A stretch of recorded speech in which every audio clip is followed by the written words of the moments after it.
Welcome back, everybody. Today we are going to talk about probably one of the most influential or impactful um, little tricks that I've learned in Excel. I wish somebody would have told me about this in high school or college, but I was forced to find it for myself once I started my career, and it has probably saved me the most time out of anything throughout the years.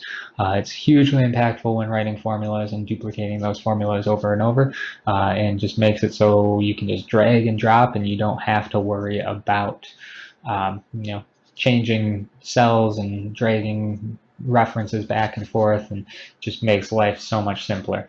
So it's absolute and relative cell references. We'll just jump into a couple of examples right after we get through the introduction here of just what am I talking about. So we're all kind of familiar with linking one cell to another, hopefully.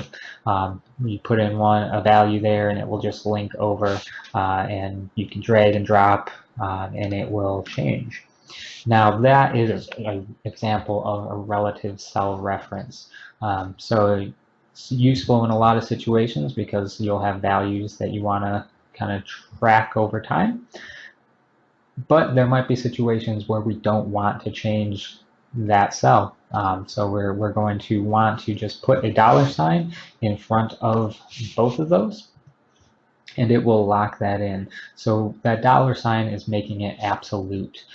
You can put it one, either, or both, the column and the row. Whatever it's in front of, that's what it's going to lock in. So then when we drag it, it will stay as referencing A2 no matter what. So let's jump into a couple of quick examples there to help you out. Something we are going to do first off is we will say that we have $100,000 to invest, and we're going to look at it over, let's say, 10 years. That sounds good. And then we're going to say that you make 7% on that investment every year. So APR of 7%. Now what we could do is we could just do a mathematical formula of saying that plus that times 0.07, and just drag that down. That's probably what most people are familiar with. And that works pretty good. But then if we want to go and say, what if we aren't making 7%? What if we're making 6%? It's kind of a pain to go back and say 6, and then you have to go to this one and say 6, or you can just drag it back down. Somewhat of a cumbersome process, especially if you're looking at, not 10 years, but 100 years or 100 months or whatever you're doing. So what we can do is we can throw in a 7% up there, and we'll use the exact same $100,000. Make it look simpler and format it nice. And then we can use a very similar formula, but then we'll just use a cell reference instead of just typing in that number. So then when we drag it down, you can see that this absolute cell reference that we have stays at A1 throughout. Then the relative cell references that we have change as we drag. So then if we wanted to change this to 6%, it can just do that and it will change everything that way. So that's hugely impactful that way. Something else that people always use as an example for this is just creating a times table, because that will give us a little bit of both directions. So we will just create some numbers here. Go 1 through 10 times table. And